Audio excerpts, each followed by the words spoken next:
Welcome to In the Lighthouse, your safe harbor from the storm, with your host, the Lighthouse Keeper, Daphne Collins.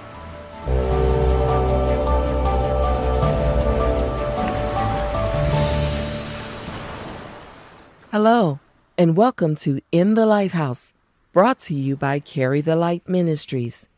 This is Daphne Collins, your host for our time together. The Lighthouse is your safe harbor from the storm. Well, now that you've navigated through the holidays, and for many of you, time with your families, are you ready to get started in this new year? I can only say this with absolute certainty. If God wills it, I will be here to greet you in the Lighthouse for as long as I can. I hope that you took some time to reflect on the true meaning of Christmas and perhaps watched or listened to our special Christmas episode, A Light in the Darkness. Carry the Light Ministries invited you to take a prophetic journey through Scripture with us, all the way back to the garden, to see the faithfulness of God, who sent His only Son into this dark world to fulfill all that was spoken of old. If we get caught up in the busyness of life, we could miss how God is working behind the scenes, fulfilling all that He has purposed in the people who are called to His name. We now return to our regular programming, beginning with a new story about the courage of one woman who was willing to boldly put all of her faith in her Yahweh Rapha, the Lord who heals me. But before we begin, I want to remind you once again that you could message me directly at the Lighthouse at carrythelightministries.com or leave a comment below on our social media. If you know of someone whose story needs telling, let me know all about it. God uses our stories to bless others who may be experiencing trials of their own and need a little encouragement to persevere. Okay, let's get started.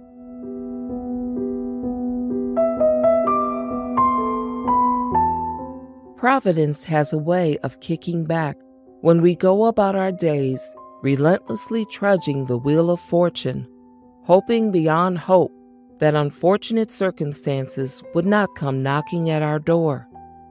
But if we're honest, many of us are willing to spin the wheel and take the risk that sickness would not be the sign left at our doorstep.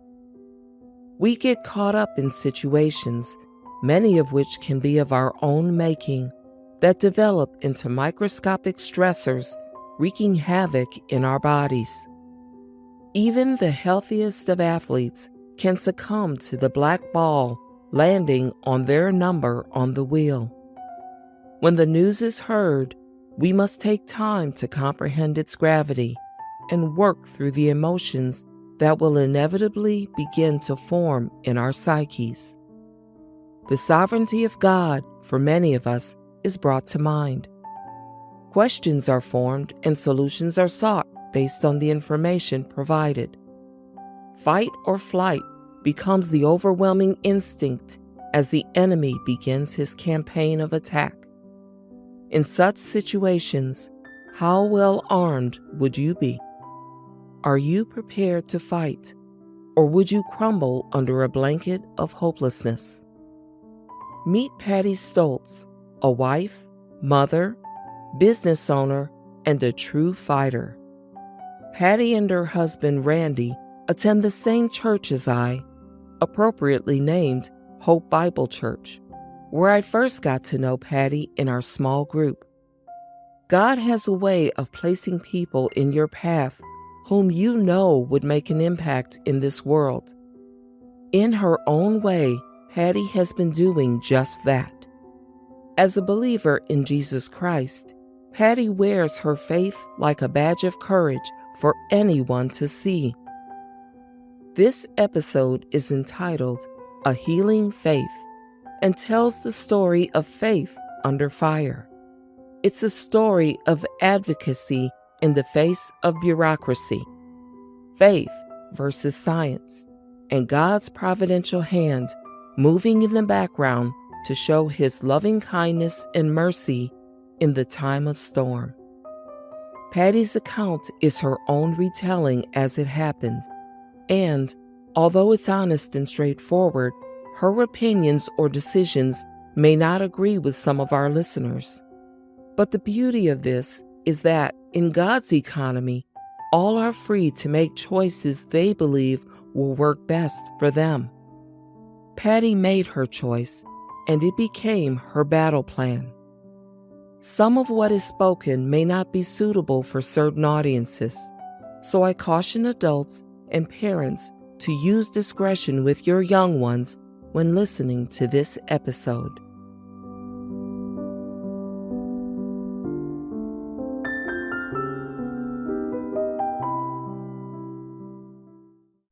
Patti, thank you so much for being here. Oh, thank you for inviting me. This is a pleasure to be here with you today. And I'm very honored that you've asked me to come on your show and share my story. Well, I think it's important for people to hear your story. It's a good story and well worth listening to. What I'd like to do is start off asking you a little bit about yourself, where you're from, where you grew up, your foundation of faith. Those are good questions. I grew up in Chicago in an Italian Catholic household. I'm in the middle of brothers. Just grew up going to church and catechism and just, I like to say, the Catholic way. Right. And I moved to Arizona in 87. And I'm married with two boys now, they're 26 and 28. But when I moved to Arizona, I started dating my husband and he invited me to church. And I had stopped going to church. I was showing up on Christmas and Easter. Okay. Didn't really understand what the Lord's Prayer meant. Didn't know what it meant to have a relationship with Christ. Just it really never understood any of that. Okay. But I always had a desire. You know, I always wanted to go to the Catholic school, which I couldn't go to because my parents couldn't afford. And I kind of resented that. But then I went to the Catholic high school. I was always somewhere inside of me wanting more, but I never knew how to get it. And I was very much living in the world. And when I moved to Arizona, my husband invited me to church and I started getting curious. And I was bouncing back and forth between the Catholic church, a Lutheran church. Okay, so his was a Lutheran church. Yes. Okay. Yes. And that's where we went to church. And it's a pretty interesting story. Honestly, I'd like to share this because I was bouncing back and forth and the Catholic church felt comfortable, but there was something missing. And then I'd go to the Lutheran church with him and I did not like the organ music. But one Sunday, Pastor Ernie was given the message and all of a sudden it was like nobody was in that building but me and Christ standing on that altar talking directly to me. And that's when I knew I needed to be there. Later on, I realized God brought me there for my baby food because I wasn't ready for meat and potatoes at that time. Right. Very interesting. Yeah. So that was just an aha moment. And I'll never forget that. Just seeing Jesus standing up there, just speaking right to me. Nobody else was in that building. And so things changed over the years and got married. Mm-hmm. Your faith changed. Yes. You came to Christ, came to becoming a born-again Christian. Yes. And it didn't happen overnight. It was a gradual walk.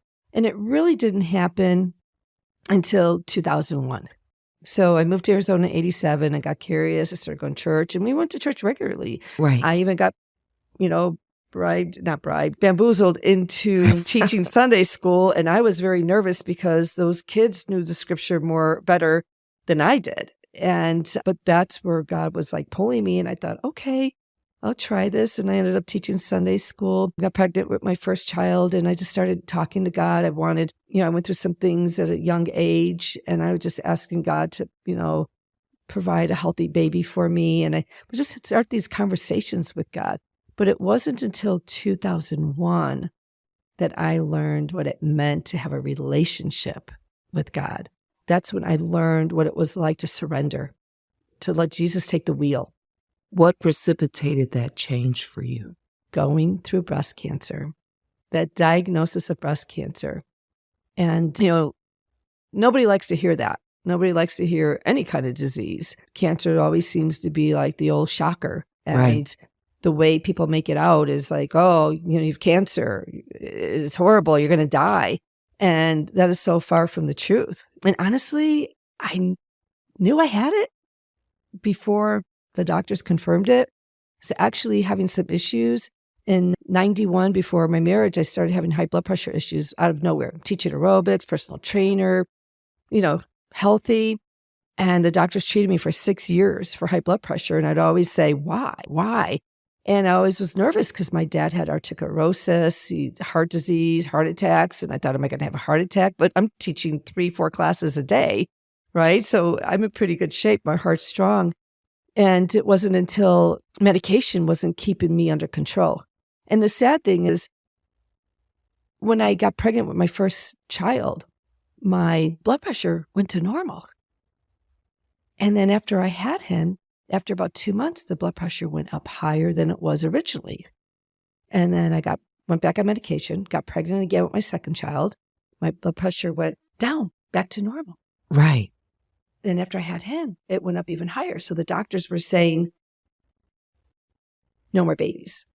Now, anybody that would think logically would think blood pressure without pregnancy, normal during pregnancy. Let's take a look or think about hormonal issues, right? Right. So I went to an endocrinologist and was just treating me all this time with medication. And when I stopped being controlled, he decided to start doing testing. Put me through all these horrible tests. And then the last one was an MRI of the renal area. Turned out that I had Conn's disease, a very rare disease. There's 2 different diseases on your adrenal gland. And I happened to be lucky to have the lesser of the 2 evils. But it was Conn's disease. I had a non-cancerous tumor on my left adrenal gland. And this doctor looked at me and said, this is what I thought it was all along. And I looked at him and excuse me. I looked at him at that time and I said, then why in the hell didn't you do something about it? He said, you were being controlled with medication. That was my first experience with almost dying from not being treated or looking for something sooner instead of just throwing medication at it. I ended up losing my left adrenal gland. And I then started complaining about my right breast, bothering me, achy, itchy nipple, the whole thing. And I'd go to my OB and he'd say, oh, it's just your hormones. It's just your hormones. And I'm like, well, shouldn't we address it? Oh, you'll be fine. You'll be fine. And this is going on for 3 years now. A lot of people don't understand. Cancer takes 3 to 5 years to show its ugly face. And it was about 3.5 years. I was in Washington State doing a training, staying at a friend's house, and she had one of those breast checks hanging in the shower. And I'm just, doing my check, and I'm thinking, oh, this does not feel right. Called my OB, got in for the MRI, and I just, in my gut, felt it was not going to be good. So it turned out to be cancer. And I had a friend that went through breast cancer, and I know she did things naturally. So I called her, and I got on her protocol real quick, changed my diet, lots of vitamin C, IP6, all sorts of things to build your immune system and your T cells to help, get after the cancer. And saw my naturopath who guided me through things. I did all natural treatment. But during that process was me turning to God completely. Interesting, when I went to the surgeon, he was a Christian man, and he said, praise for all his patients, everything. But he wanted to do mastectomy. And back in the day, the lymph nodes for testing, they were doing dye and all that kind of stuff. And I really was very uncomfortable. He sent me down to another floor, plastic surgeon's office. And I got to tell you, I walked in this plastic surgeon's office, and all I could feel is darkness. Nobody greeted me. The gal at the counter looked like she was plastic. It was the most eerie feeling I ever had. I turned around and walked right out. And I got in my car, and this gentleman, Eric Clark, that I was training for our job, I was a trainer, and he called me. And as I'm driving, and he said, hey, how are you? I said, I'm fine. He goes, no, you're not. And I said, I'll be fine. He goes, what did the doctors say? And I said, I have cancer. And he said, okay, do you have a Bible at home? And I said, yeah. And it was my husband's grandmother's Bible, King James Bible, right? Yeah. I did not have my own Bible. And I said, yes. He said, I'm meeting you at the house. Get it out, I'm meeting you there. I said, but we have an appointment at 1:00. He goes, I already called. He already knew. He said, I already called. I rescheduled that. This is important. So I'm driving home. And for those that are listening, these 4 questions God gave me, write them down, memorize them, because they will pertain to anything that we go through in life. Mm-hmm. And as I'm driving, God just was like giving me these questions. And the first one is, Lord, show me how to kick its butt. What am I supposed to learn from this? How do I grow from this? And how do I glorify you through it? Mm-hmm. Those 4 questions were my foundation. Those were my rock. That's what kept me going and focused on Christ for the first time in my life. I went home, met with Eric, sat at my kitchen table. We talked. We prayed. And he said, now open your Bible to Mark 11:22. And, it's basically when in need, ask in prayer, but believe. Believe, yes. And you shall receive. Mm-hmm. And, have a faith of a mustard seed. And that is, there's in Matthew, there's a lot of places in the Bible that speaks of that. Mm-hmm. But Eric said something to me that I've never had anyone say to me. He said, now you're healed. You get up every morning and you thank God for your healing. And be careful who you ask to pray for you. I've never had anybody say that. And I said, I don't understand. He said, not everybody believes that Christ is the same today as he was yesterday, and that he can heal today as he did yesterday, and will continue to heal. I went, wow. He said, so be careful who you ask to pray for you, and tell them how you want them to pray for you. Be specific in your prayer needs, and tell them, I need you to pray for me, giving God thanksgiving for my healing. And God will get me through this walk. Mm-hmm. We all have a journey to go through. I mean, when we think about it, look what Christ went through for us. Absolutely. Suffering we do here, mm-hmm. My goodness, nothing compares to what he did for us. And everything we go through is to glorify him.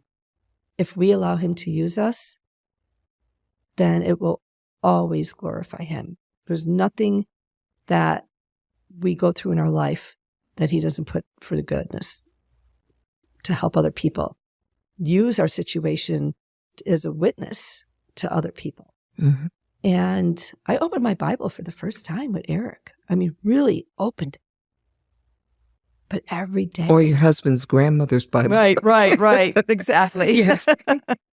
That is exactly what is in King James at that. Yes. So imagine somebody that really, opening the Bible at church here or there, but never really diving in. Right. And I'm reading the King James Bible. But every day I put my tunnel vision on. I had my, I wasn't looking in the world at all for help. Every day I asked God, show me, Lord, how to kick its butt. What am I supposed to learn from this?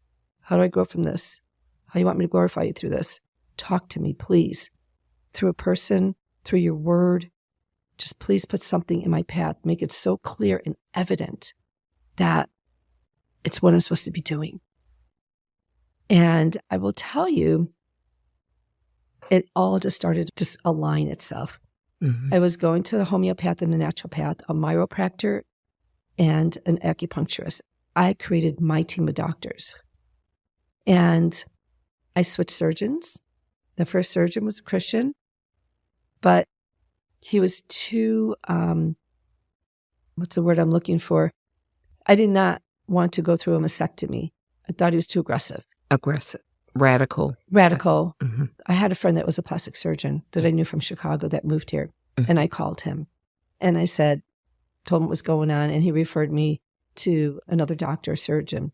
And I went to him And he said to me, I don't believe we need to be removing any body parts. Let's get this lump out. Let's see what we're dealing with and then go from there. I said, thank you. Now, I've been already started treatments with the homeopath, a naturopath, doing all these treatments. I changed my diet. I am in the Word, and I am asking God every day for guidance. And what year was this? 2001. Okay. And interesting enough, I did not want my lymph nodes tested. And that is protocol. And it's not as bad today as it was in 2001, where they were going to take a bunch, right?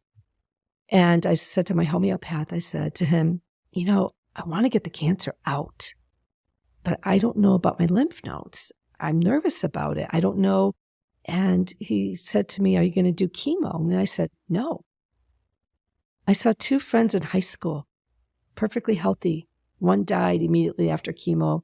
The other one, back in 1976, was smoking pot during it. And I don't know where she's at today, but she seemed to have survived it. She graduated with us. And I said, no, I won't do chemo. He said, then why do you want to take the best part of your immune system away? We could take care of this. Okay. And I've been praying about it and praying about it. Remember my husband saying, I said to him, you're not saying too much. He goes, I'm nervous that you're not testing your lymph nodes. And I said, why? He said, well, Rob's wife passed away. I said, yes. And she had her lymph nodes tested. They were negative and she still passed away. That was her journey. I said to him, Randy, I've been praying about this and praying about it. I know it's not there. I know it's not there. If I take my lymph nodes to have them tested, for me, it's like taking my hand and cracking God across the face. I can't do it. I just can't do it. So I called the surgeon up, left him a message, and he called me back. And I just dropped the kids off at school, and I had a friend put her finger in my face and who was in the medical field and said, you better go do that chemo. You have 2 young babies. Don't be stupid. And I just sat in my car and I thought, Lord, am I being dumb? Am I being stupid? Please, please, please, please talk to me. My phone rings. It's the surgeon. And he said, hi. And I said, I want the lump out, but I don't want the lymph nodes removed. He said, I think you're making a big deal out of it, but I'll do whatever you want me to do. This was a man who was listening to me. A lot of doctors don't do that today. Right. So I got off the phone with him, went home, and I put my rollerblades on, as I did frequently. And it was in February, and I'm rollerblading up and down, and my ears are getting cold. I'm like, Lord, I can't hear you. I can't hear you. I got to go home. I went home, opened up my Bible, and my phone rings. It was my old babysitter, Nancy. And she said, I want to take you out to lunch. Drop what you're doing. I go, oh, gosh, Nancy, my kitchen's a mess. I really got to clean it. She goes, nobody ever died from a dirty kitchen. Taking you out for lunch. Somebody from my church gave me a video and a cassette and said, you need to see this before you make any decisions. Now, mind you, I've been praying and praying and praying and, asking God, the lymph nodes, everything. I've decided not to. And I meet her for lunch. I get the video. I have heard of Dr. Lorraine Day. My chiropractor would run tapes in his office on her, how with God you could beat cancer and through nutrition and all these other things. But I never knew her story. Mm-hmm. So I popped the cassette in my car and I am driving home, listening to her story, and I am bawling because there was my answer. She was a doctor. She was a scientist. In California, she had up the panel, board of doctors to find a cure for AIDS. Mm-hmm. And she developed a tumor in her chest, and it was cancerous. They would not do the surgery in California because she was refusing to do chemo. Right. She had to go to another state to get the lump removed, and then she did it all naturally. And I'm listening to the story because I never knew her story. I just saw her talk about it. So I was like, oh gosh, thank you, Lord. Thank you, thank you, thank you. I went in for surgery. Post-surgery, doctor looks at me and he says, you have some strong faith. I have never seen something like this before. So my first diagnosis through the biopsy was infiltrated ductal. And the post-surgery biopsy came back lobular in situ. That's like the beginning stages. Wow. And he said, if this is all you had in the beginning, I'd say go on your way. But because of the first biopsy, I'd like you to go see an oncologist. Mm. So I went to go see an oncologist, and I just told him, I said, before you say anything, you need to know me. The C in chemo scares me more than the C in cancer. With God's help, I'm going to figure out how to beat this. And he said to me, I think you can get away without doing chemo. Let's talk about radiation and tamoxifen and the drugs. And I sometimes wonder, had I not said that, if it would have been pursued to do chemo, had I not shared my fear of it. I don't know. But I liked the doctor because he respected me and heard me. He listened. He listened to me. Unlike what happens a lot today. And I just kept on doing all my natural stuff. I didn't do the radiation. I didn't do the tamoxifens, but I did a lot of other things. And every year, third year, second year, third year, it's like, okay, what are you doing? I've never seen anything like this. And I went in there with my baggie full of all my supplements, my diet, my IV treatments, everything. And I just said, here's my naturopath's name and number. I'm not going to tell you that your patient shouldn't do chemo, but I would tell you that it would be wise for them to combine the medicines, because we know chemo knocks everything out of you. It kills everything good. And then if the cancer comes back, it comes back with a vengeance because your immune system's been shaken so hard. But if they can mix it with some natural treatments and build up your immune system, then maybe you won't get knocked down so hard. So if the cancer comes back, you have a better chance at it, beating it again. That journey really brought me to the place in my relationship with Christ now. And he has used me to share my story with so many people over the years. And a lot of people don't know Christ. Right. Or they haven't been around him for a while, but they want to talk to me because of how my body healed through natural treatments. And that's how the glorifying of Christ comes in, was show me how to kick its butt, was my walk through the naturopathic way. Learning from it, I researched so much that I just didn't make a decision based on somebody telling me what to do on either side of the medical arena. You have your Western, Eastern, whatever. How am I supposed to grow from it? I grew in my faith, leaps and bounds. I mean, I thought my faith was there. I had no idea. It wasn't. My faith has grown leaps and bounds, and it continues to grow. But just having this journey to be able to open that door and to speak to so many people and sharing the faith, my faith walk. And I've had so many people say, I've never known anybody that had that much faith. It made a difference to the medical providers because they saw firsthand your faith and how you approached your diagnosis and how you came through with that. You kept those questions at the forefront in your thinking. Right. And it just continued. And who would have thought I would have gotten hit with it again in 2015?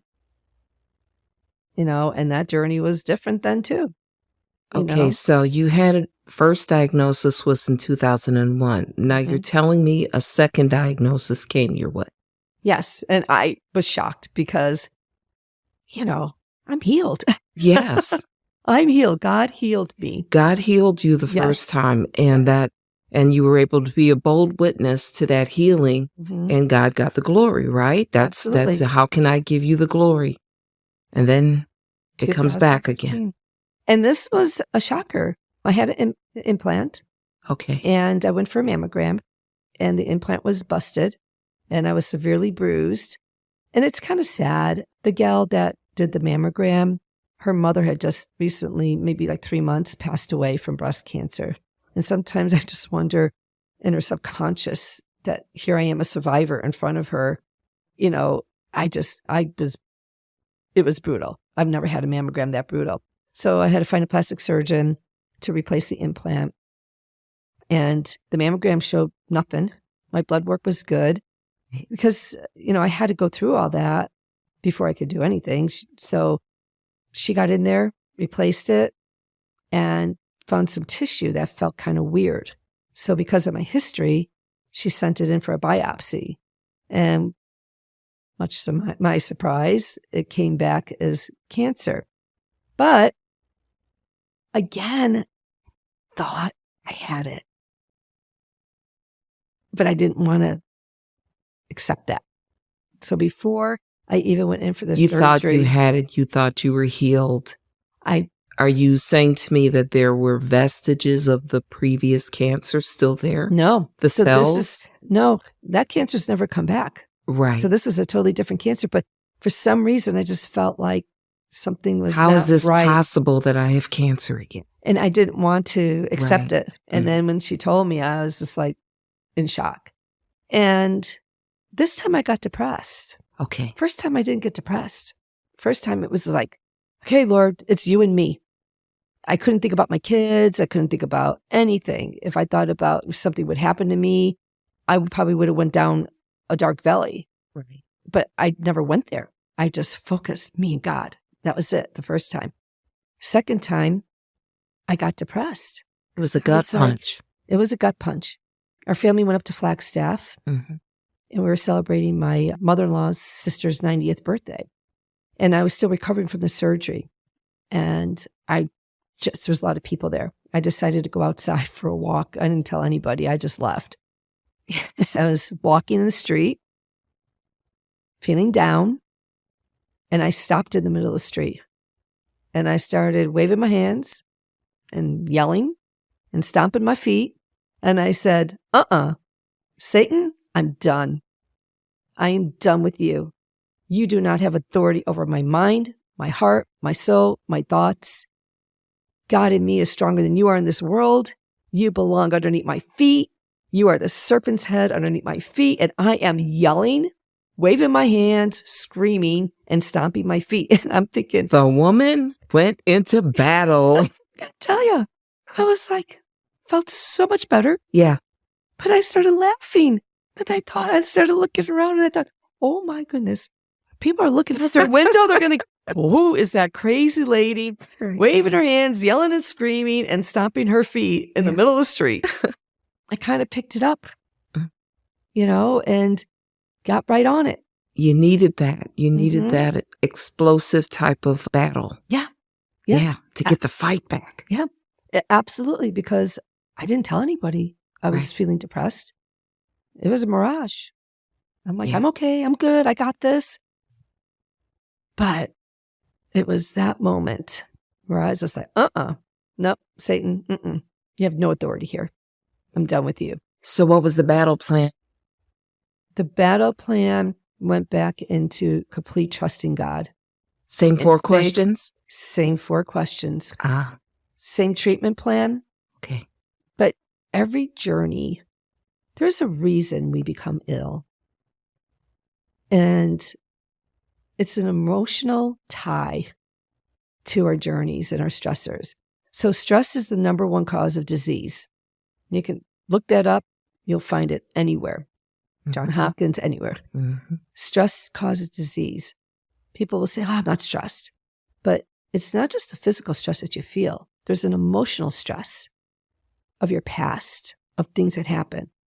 The first time was an emotional stress. I was angry with my husband. There was a lot of financial woes, up and down, up and down. And I grew up in a very blue-collar family. We didn't have a lot of money, but we had a roof, food on the table, clothes on our back. We didn't have any extras. Bare necessities. But I grew up to be very frugal. I never was without money in my bank account. Didn't have a lot, but it was never without it.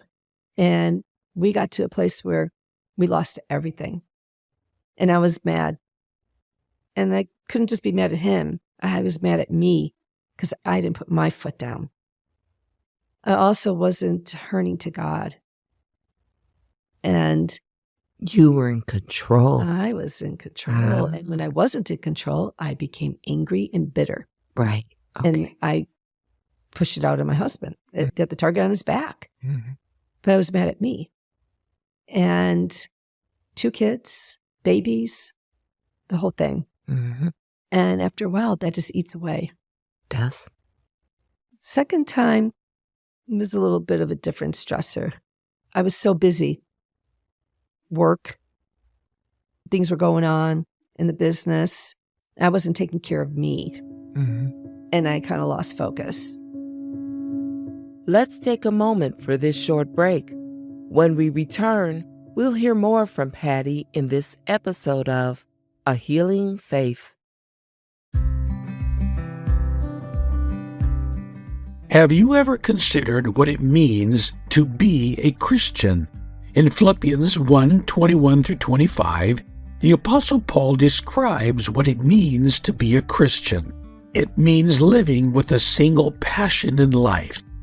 Paul said, "For to me to live is Christ." Paul was driven and consumed with living for Jesus. It means living with a selfless purpose in life.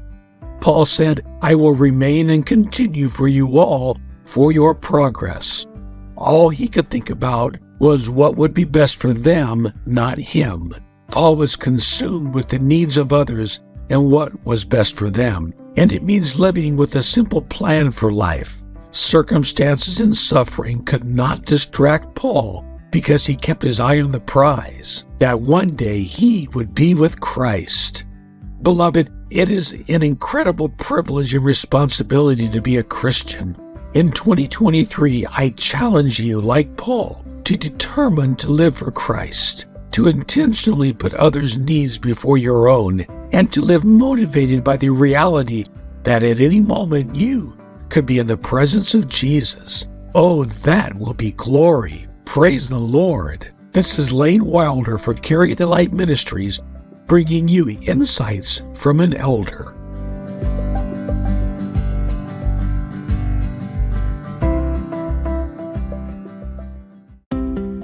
Welcome back. Let's continue with part 1 of A Healing Faith and our interview with Patti Stoltz. I was so busy. Work, things were going on in the business. I wasn't taking care of me. And I kind of lost focus. And You were burning the candle at both ends. Exactly. So that was my second stressor. Okay. My body was already healed, but once my naturopath told me, I will always have to detox. Once your body breaks down with any kind of disease, you are susceptible. So you will always have to take care of your body. And that's what bothers me in the medical field today.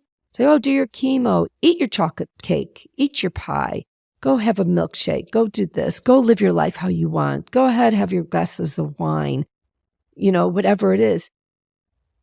But that is stressors on your body.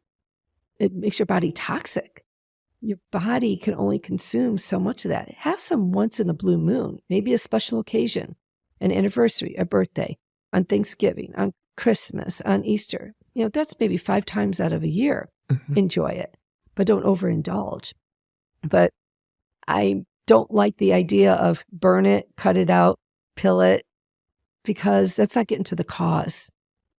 And that's my whole point. There's a reason why our body gets sick. You can't burn it, cut it, pill it. You wanted to get to the cause. You got to get to the root. Removing body parts, mastectomies, whatever the case that is. And sometimes you need to. Don't get me wrong. I'm not saying not to do it. Right. I'm just saying that in my case, I was fortunate, caught it early. But if you take the fruit off of a tree, orange tree, apple tree, whatever the tree is, and you don't take the root out of the ground, the fruit comes back the next season. So if you remove your fruit, your breasts, mastectomy, which they pretty quick to do, but you don't get to the root of what caused the illness, it's going to come back. Mine came back. I didn't take care of myself, and it came back. But God healed me again. Your issues, the root, were environmental. Environmental and some emotional still. I still the had some emotional stuff going on. Yeah. I still had some issues that I hadn't let go of in my past, things in my marriage. Okay. So I had to deal with those. God was pointing those out to you. Mm-hmm. Yeah. And I wasn't taking care of myself. So yes, very environmental. Okay. Very much so. Stressors, angry with things going on Right. with corporate, Yeah. just things out of my control that I wanted to control. Yeah. Right? Yes. I hadn't learned to give up control yet. So God was just like, Very okay, familiar. here we Yes. go again. Yeah. Round 2. Uh-huh. Oh my goodness. Were the effects the same as the first time? The pain, did you know, kind of had an inkling of it, or did you just deny it? How long did you sit on it before you accepted and decided to go into that battle in the street? The battle in the street, the recovery on this one was difficult because right after surgery, I was in a really bad car accident. Okay. Yeah, it was pretty bad. And the paramedics looked at me and said, boy, you got somebody looking out for you because you shouldn't even be alive after this. And so Wow. I was in quite a bit of pain. Mm. And I would say it was about probably a good month because I was in a lot of pain. And it was about a good month before we went to Flagstaff. After that, when I had my screaming, yelling Right. in the Right. street. And so it was different. I wasn't in Okay. pain the first time. And with the adrenal gland situation that I had removed, Right. I was so sick with that. I thought I was going to die. But the adrenal thing, the high blood pressure is what triggered that, what Right. brought you to the doctor.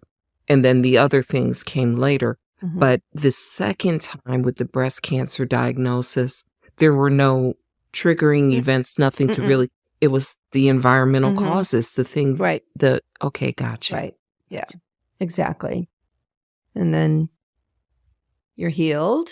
So God healed you And- the second time. So here's the second time. Wow. After the car accident, I had to go back in for surgery because the plastic surgeon that took the tissue out, it didn't come back with clear margins. So I was so swollen from the car accident, surgery. So I called my naturopath. Well, I went to see the same surgeon that I saw in 2001. Okay. And ironically, things started changing with him. He's like, if I remember correctly, you turned down treatments. And I said, well, I didn't turn down treatments. I just turned down chemo. And he said, oh, and I said to him, I go, well, could you look at me and tell me that if I would have done chemo, I wouldn't be sitting in your office today? And he said, well, no, I can't. I said, it's been since 2001. Here it is, 2015. It's a lot of years Right. without any setback, all natural, right? And feeling good and building up and never being sick. So he wanted me to get an MRI to see what was going on before he went back in. Mhm. But I was so swollen from the car accident. I called my naturopath. I said, do I need to take a sedative to get through this? She said, no, it's so swollen, Patti, an MRI, it's not going to film right. Mhm. So we started treatments right away. I did treatments for 7 weeks. Swelling came down, went in for the MRI. Nothing was found. I did not have to go in and have a second surgery. No surgery. No surgery. The MRI, there was no cancer to be found. After 7 weeks of treatments and praying, people praying over me, and just having that faith again. Was your faith stronger the second time than the first? You know, it started out wavering. I mean, it didn't get any less. It was there. Did you find yourself more or less pulling away because of circumstances in life? I was too busy. I didn't spend enough time alone with the Lord. And then this returns, and that brought you back into your relationship with the Lord. Absolutely. It's exactly what happened. Okay. Busy. And okay, Lord. Distractions. Mm-hmm. These are the things that pull us away from our relationship, the intimacy. Exactly. And I was still sharing with people, Right. but I wasn't taking care of myself once again. Right. I wasn't nourishing myself, being in the Word like I was. And I think we all go through seasons like yes, that. we do. But we just shouldn't stay in them. Some of us take really good care of our bodies. Some of us take very good care of our minds and renew them in ways that are, for educational purposes. But not many of us remain steadfast in our spiritual care. Mm-hmm. And that is probably the most needed because it will take care of all those other areas as well. Absolutely. And the spiritual care, one of the scriptures that was shared with me was Isaiah 53:5. By his wounds, you are healed. And a lot of people, I think, don't really understand what that means. Right. It's a spiritual healing. And without that spiritual healing, you can't have a physical healing. And God went to the cross Yes. for us, for our sins, to heal us spiritually. Yes. And so, because we were spiritually lost. Right. In darkness. And so I didn't understand that back in 1998 when I was having the adrenal gland removed. Okay. I met a dear friend, mother on a cruise, and she prayed with me. Her and her daughter prayed with me the day of that surgery. But one of the scriptures she shared with me, by his wounds, you are healed. I didn't understand what that meant back then. It wasn't until 2001 and I started my relationship and growing and learning what God had for me is when I realized, wow, that and is the good advice healing. you received from your friend who met you at your home and pulled out your husband's grandmother's Bible and saying to you, that good advice he gave you about believing. Mm-hmm. Just, okay, you're healed. And you be in that mindset. Yep. Exactly. And I never lost focus of that. Yes. And when somebody said something to me that was trying to derail me, I'm like, nope. I was so strong. I stood so firm on God's word that nobody was going to make me waver. The only time that I got down was that second time, gut punch, the depression, and got in the street and started yelling. So the second time, we get through it and praising God. And then there's a third time. A third time. A third time. Oh, Patti. Three's a charm. Is that what you're telling me? Three's a charm. So when and how is this possible? Exactly. And this one was a real shocker because I didn't want the implants anymore. Okay. So I went to go see a plastic surgeon who did a body fat transfer. And I thought, I don't need to look any certain way. I just want to be healthy. And so we talked to her. And of course, I had to go for my MRI and the checkups because of history. Yes. And the implant that was in there from the 2015 surgery, the implant was bulging out of my skin. And that's why I finally was just like, okay, we got to get this out. I don't want these anymore, the whole thing. So I went for an MRI and it came back suspicious. I'm like, it's the implant. There's no way. Let's go to my naturopath, sit down, talk. And he said, what do you want to do? Do you want to just start some treatments now? Or do you want to wait for the biopsy and see what happens? I said, well, let's just start. It's not going to hurt me. Right? He's like, no. So I thought, okay. And it was a pretty crazy journey this time. Mm-hmm. A journey that I hadn't gone on before, but a journey I needed to go on. Because of this journey, I started writing a book. I want women, men need to understand this too, but being a female, it's going to resonate with women more. Mm. I need women, people in general, to know what it means to advocate for yourself. Questions. What questions do you ask? What does it mean to advocate? What happens is the plastic surgeon sent me to a breast surgeon. Unlike my first surgeon in 2001, who just did the lumpectomy, let's get it out and see what we're dealing with. This one wanted to send me to an oncologist, a radiologist for radiation, genetic testing to see if I carried a gene. And I'm just like, well, can we just get this out and see what we're dealing with before sending me to other doctors? And she just wouldn't do it. But I followed protocol. I went to the oncologist. And unlike my first oncologist who listened and respected me and worked with me, and it might have been hard because she's young. She looked at the tests, went over everything with me.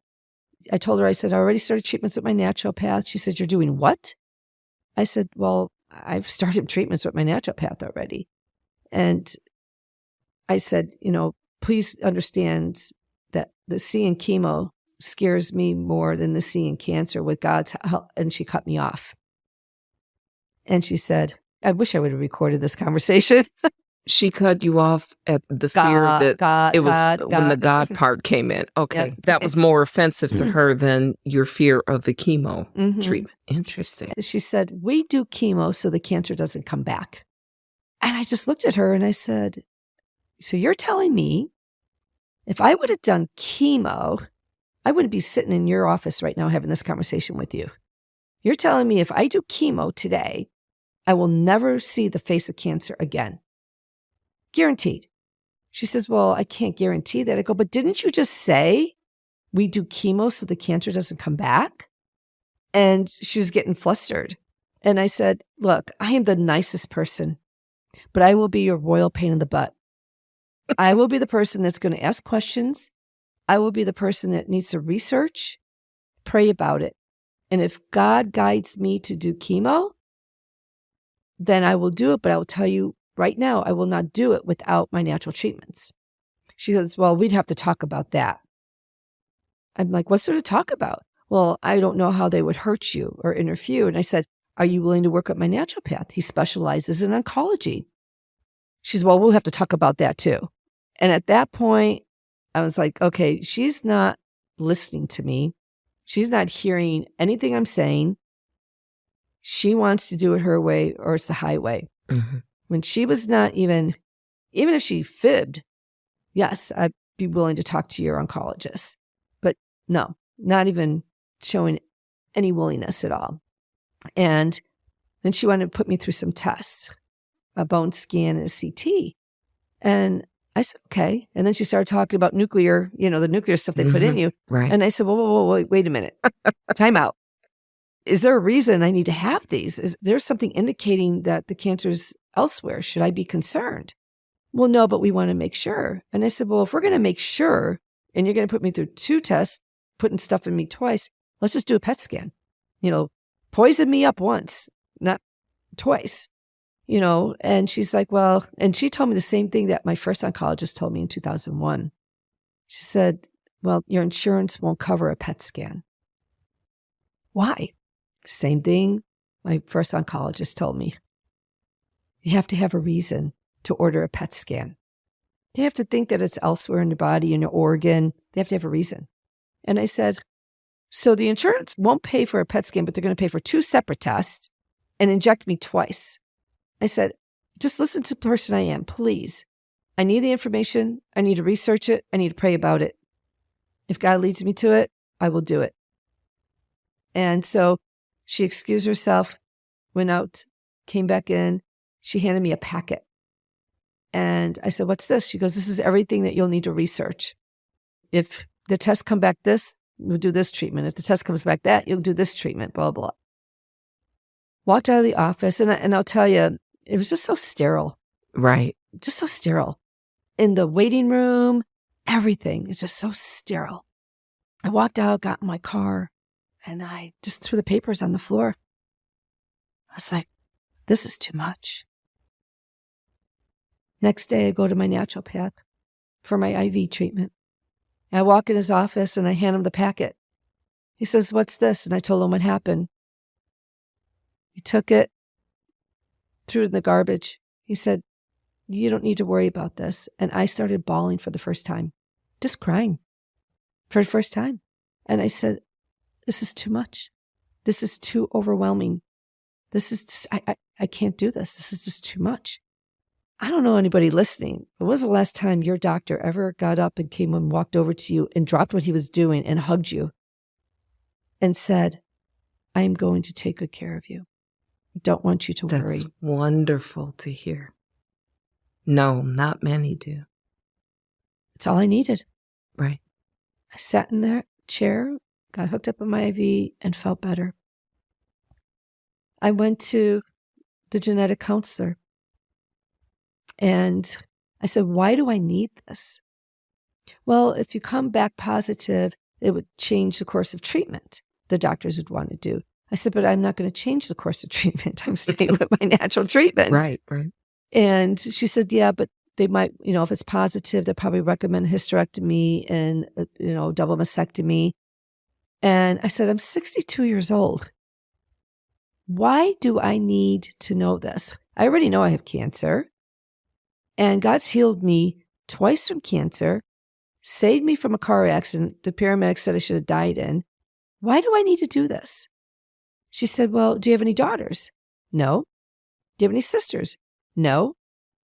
Now, nobody in my family has had breast cancer except for my great aunt on my dad's side. She was diagnosed at 50 and lived to 102. Nobody on my mom's side has ever had cancer. My aunt smoked. So you are an anomaly in Mm-hmm.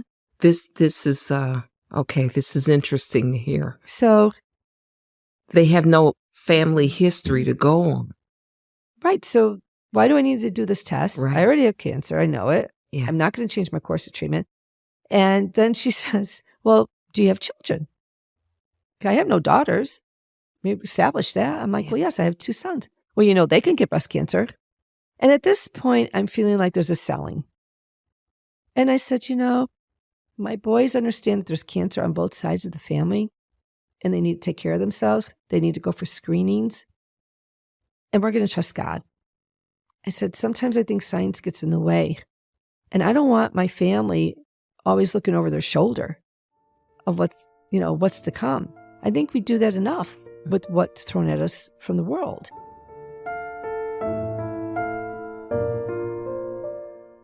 How many of us can stand against the giant of cancer one time, let alone 3?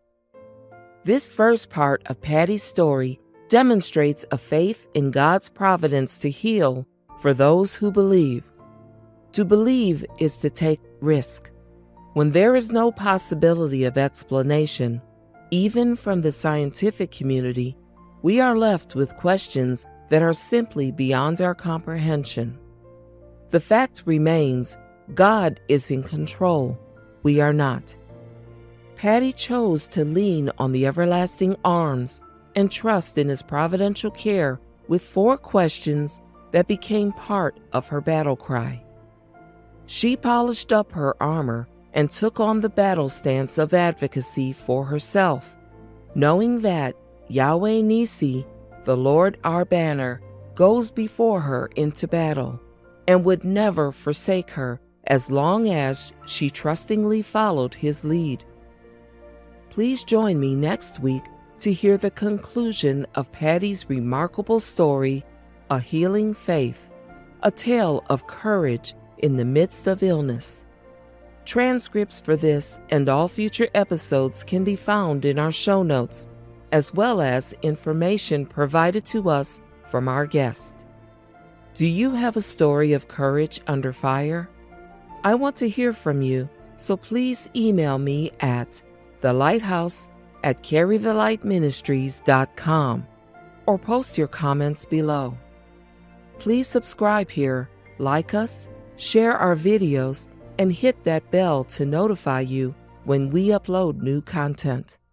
We welcome you to find us at The Lighthouse on the web at www.carrythelightministries.com. I'm your lighthouse keeper, Daphne Collins, for In the Lighthouse. Until next time, be blessed.